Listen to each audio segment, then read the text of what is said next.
ঢাকা, সিলেট, চট্টগ্রাম বিপিএলের ৩ পর্ব শেষে ব্যাট বলে শীর্ষ পাঁচে বাংলাদেশিদের জয় জয়কার। এদিকে চোটের কাছে হার মেনে অস্ট্রেলিয়ান ওপেনের সেমি থেকে জোকোভিচের বিদায়। এই সব খবরের পাশাপাশি দেশ বিদেশে ক্রীড়াঙ্গনে আরও খবর থাকছে ইসলামী ব্যাংক দীপ্ত স্পোর্টসে। আপনাদের সাথে আছি আমি মোহাম্মদ হাসিব। ২ দিন বিরতির পর রোববার আবারও ঢাকা শুরু হচ্ছে বিপিএল। এখানেই শেষ হবে একাদশ আসর। এখন পর্যন্ত পয়েন্ট টেবিলে শীর্ষে আছে রংপুর রাইডার্স, আর টেবিলের তলানিতে সিলেট স্ট্রাইকার্স। আর ব্যাট বলে শীর্ষ পাঁচে বাংলাদেশিদের জয় জয়কার। এর মধ্যে বোলিংয়ে শীর্ষ পাঁচে ৩ জনই বাংলাদেশি। ৭টি দলের মধ্যে সবার আগে প্লে অফ নিশ্চিত করেছে রংপুর রাইডার্স। ৮টি ম্যাচ খেলার পর নবম ম্যাচে এসে তাদের অপরাজয়ের তকমা থামে দুর্বার রাজশাহী বিপক্ষে। ১০ ম্যাচে ৬ হার ও ৪ জয় টেবিলের পঞ্চম স্থানে থাকা রাজশাহীর তাসকিন ও এনামুল দুজনেই আছেন এবারের আসরে সর্বোচ্চ রান ও উইকেট শিকারের তালিকায়। ১০ ম্যাচে ৩৭৯ রান এনামুলের, আর তাসকিন আহমেদ ১০ ম্যাচে নিয়েছেন ২২ উইকেট। বর্তমান চ্যাম্পিয়ন ফরচুন বরিশাল ৮ ম্যাচে ৬ নিয়ে টেবিলের ২ অবস্থান করছে। ৩-এ রয়েছে চিটাগাং কিংস। দলটার হয়ে বল হাতে আলো ছড়াচ্ছেন আলিস আল ইসলাম। ৮ ম্যাচে নিয়েছেন ১২ উইকেট। ৯ ম্যাচে ৪ জয় ও ৫ পরাজয় নিয়ে ৪-এ অবস্থান করছে খুলনা টাইগার্স। দলটির অন্যতম তারকা অলরাউন্ডার মেহেদী মিরাজ বোলিংয়ে সেরা ৫-এ না থাকলেও তিনি আছেন সতীর্থ আবু হায়দার রনি। ৮ ম্যাচে তার উইকেট ১৫টি। তারকায় ঠাসা ঢাকা ক্যাপিটাল শেষ দিকে এসে জ্বলে ওঠার চেষ্টা করছে। চ্যাম্পিয়ন্স ট্রফি থেকে বাদ পড়ার পর ব্যাট হাতে আলো ছড়ান লিটন দাস। আর এবারের বিপিএলে এখন পর্যন্ত সর্বোচ্চ রানের মালিকও ঢাকার তানজিদ তামিম। ৯ ম্যাচে ৪২০ রান করেছেন তিনি। প্লে অফ থেকে মোটামুটি ছিটকে গেছে সিলেট স্ট্রাইকার্স। ৯ ম্যাচে ২ জয় ও ৭ হারে পয়েন্ট টেবিলের সপ্তম স্থানে অবস্থান করছে তারা। ঈশান হাসান, দীপ্ত স্পোর্টস। মানুষের চলমান নারী অনূর্ধ্ব ১৯ টি-২০ বিশ্বকাপে সুপার 6-এ উঠেছে বাংলাদেশ, যেখানে ভারত ও ওয়েস্ট ইন্ডিজের বিপক্ষে 2টি ম্যাচ খেলবে জুনিয়র টাইগ্রেসরা। আগামী ২৬ জানুয়ারি সুপার 6-এ নিজেদের প্রথম ম্যাচে বাংলাদেশের প্রতিপক্ষ ভারত। ২৮ জানুয়ারি সুমাইয়া আক্তারের দল মুখোমুখি হবে ওয়েস্ট ইন্ডিজের। ডি গ্রুপ রানার্স আপ হওয়ায় সুপার 6 গ্রুপে একে খেলবে বাংলাদেশ, সেখানে আছে Bharat, Australia, Sri Lanka, West Indies ও স্কটল্যান্ড। টুর্নামেন্টের নিয়ম অনুযায়ী ১ নম্বর গ্রুপে রাখা হয়েছে এ ও ডি গ্রুপে সেরা ৬ দলকে।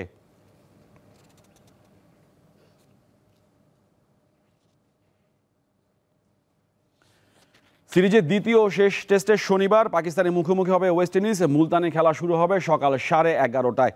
প্রথম ম্যাচ ১২৭ রানে জিতে ২ ম্যাচ সিরিজে ১-০ ব্যবধানে এগিয়ে স্বাগতিকরা। এবার ক্যারিবীয়দের হোয়াইট ওয়াশে ভীষণ তাদের। মুলতানের পিচ ব্যাটারদের বধ্যভূমি, আর সেখানে পাকিস্তানি স্পিনে কুপোকাত হয়েছে ওয়েস্ট ইন্ডিজ। মাত্র ৩ দিনে শেষ হয় প্রথম টেস্ট। দ্বিতীয় ম্যাচে অপরিবর্তিত থাকতে পারে পাকিস্তানি স্কোয়াড, পরিবর্তন আসতে পারে উইন্ডিজের একাদশে।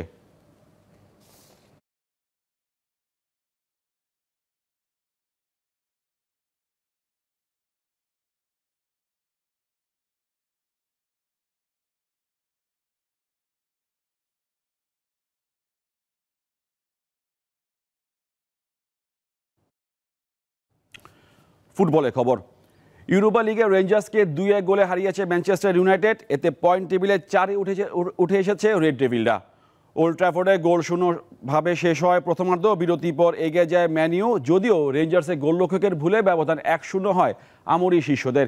ম্যাচের ৮৮ মিনিটে সমতায় ফেরে অতিথিরা। ড্রয়ের দিকে এগিয়ে যাওয়া ম্যাচের মোড় ঘুরিয়ে দেন পর্তুগিজ মিডফিল্ডার ব্রুনো ফার্নান্দেজ। এই জয়ে ইউরোপা লিগে এখনও অপরাজিত থাকলো ইউনাইটেড। অন্য ম্যাচে জার্মান ক্লাব হোফেনহাইমকে ৩-২ গোল ব্যবধানে হারিয়েছে ইংলিশ ক্লাব টটেনহাম।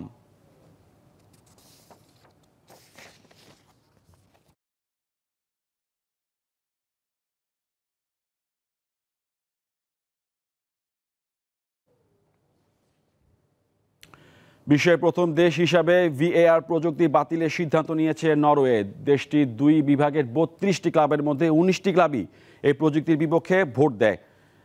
এর আগে প্রায় ৪ মাস ধরে নরওয়েজিয়ান ফুটবল ফেডারেশন স্বদেশি ক্লাব, ফুটবলার ও সমর্থক গোষ্ঠীর সঙ্গে আলোচনা করে। তবে চূড়ান্ত সিদ্ধান্ত নিতে মার্চ পর্যন্ত অপেক্ষা করতে হবে। এদিকে ইংলিশ প্রিমিয়ার লিগের ক্লাব উলফসও এই একই দাবিতে গত বছর জুনে ভোট আয়োজন করেছিল, তবে সেখানে ভিএআর পক্ষেই জয় পায়। ফুটবলে আইন প্রণয়নকারী আন্তর্জাতিক ফুটবল অ্যাসোসিয়েশন বোর্ড ২০১৮ সালে এটি ফুটবল আইনে অন্তর্ভুক্ত করে।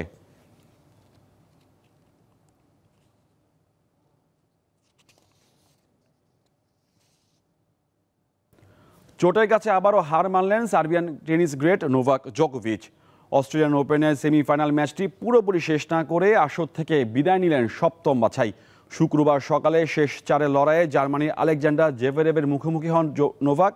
প্রথম সেটে হয় দুর্দান্ত লড়াই, সেখানে 7-6 গেমে হেরে যান তিনি। এরপর আর কোর্টে ফিরতে পারেননি 2023-এর অস্ট্রেলিয়ান ওপেন বিজয়ী।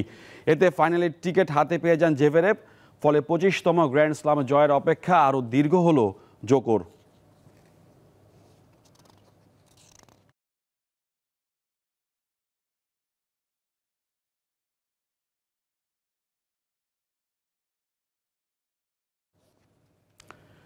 এদিকে দারুণ প্রত্যাবর্তনের গল্প লিখে 7.5 বছরের মধ্যে ক্যারিয়ারে দ্বিতীয়বার গ্র্যান্ড স্লামের ফাইনালে উঠলেন যুক্তরাষ্ট্রের মেডিসন কিস।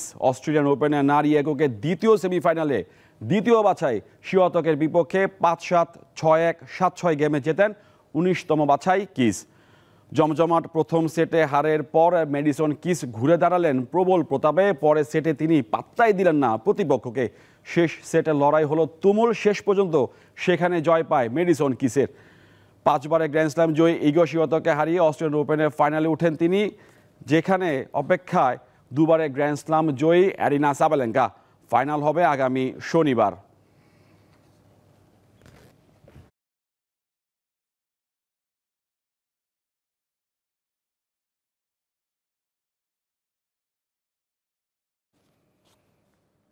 ক্রিকেট, ফুটবল কিংবা দাবা হর হামেশাই অঘটন ঘটে এইসব খেলাধুলায়।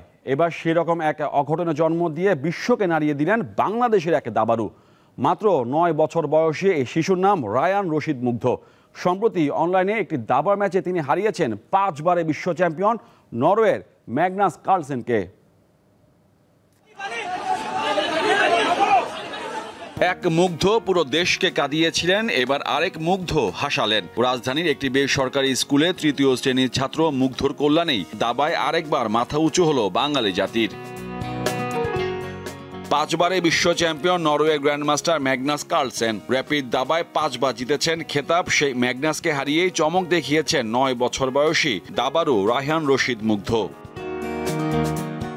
ম্যাগনাস ও মুগ্ধ যে গেমটি খেলেছেন সেটির নাম বুলেট গেম। এটা খেলার নিয়ম হলো 1 মিনিটের মধ্যে ম্যাচটি শেষ করতেই হবে। ফিদে মাস্টার, আন্তর্জাতিক মাস্টার, গ্র্যান্ড মাস্টার সহ অনেক দাবাড়ুই অনলাইনে এই টুর্নামেন্ট নিয়মিত খেলেন। তবে কার সঙ্গে কার খেলা পড়বে সেটা আগে থেকে জানার উপায় থাকে না। সফটওয়্যারের মাধ্যমে 1 রাউন্ড পর 1 রাউন্ড নির্ধারিত হয়। ভালোই লেগেছিল এবং আমি খুশি হয়েছি অনেক, এবং উনি আমাকে ড্রফার দিয়েছিল, দেখিই নেই আমি। হারানোটা আসলে একটা ইম্পসিবল এটা প্রথমে যে হারাবো এটা আসলে ইম্পসিবল একটা তাকে হারানোর পর সে তোমাকে উত্তরে কি বলেছিল?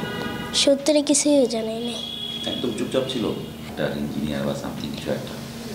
না, আমি এগুলো কিছু হতে চাই না। শুধুই দাবা খেলোয়াড় হতে চাই? হ্যাঁ। দাবা খেলার প্রতি মুগ্ধর ঝোঁক শিশুকাল থেকেই। বাবা মাহবুবুর রশিদ একজন গ্র্যান্ড মাস্টার। তার খেলা দেখেই 4 বছর বয়স থেকে দাবা খেলার প্রতি আগ্রহ জন্মায় মুগ্ধর। পাশাপাশি জাতীয় দলে বর্তমান খেলোয়াড় নাইম হক তাকে তৈরি করছেন প্রতিনিয়ত। ওর 5 বছর যখন বয়স তখন আন্তর্জাতিক রেটিং অর্জন করে। সেই সময় কিন্তু এটা বিশ্ব রেকর্ড ছিল, সবচেয়ে কম বছর বয়সে রেটিং অর্জন করা। মানে ও কিন্তু অলরেডি 4 বছর আগে একটা ওয়ার্ল্ড রেকর্ড ওর ছিল, সেটা হয়তো খুব একটা ফোকাস পায়নি এবং সেটাও 1.5 বছর পর্যন্ত ধরে গেছিল। বর্তমানে বাংলাদেশ অনূর্ধ্ব-10 জুনিয়র চ্যাম্পিয়ন এই খুদে দাবাড়ু। 2024 সালের ডিসেম্বরে এশিয়ান স্কুল দাবায় দেশের হয়ে অংশ নেয় রায়ান রশিদ মুগ্ধ। মোহাম্মদ হাসিব, দীপ্ত স্পোর্টস, ঢাকা। এই ছিল আজকের ইসলামী ব্যাংক দীপ্ত স্পোর্টস। দেশ বিদেশের খেলাধুলার নানা রকম খবর পেতে দীপ্ত স্পোর্টসের সাথে থাকুন আর চোখ রাখুন দীপ্ত টিভির ডিজিটাল প্ল্যাটফর্মগুলোতে।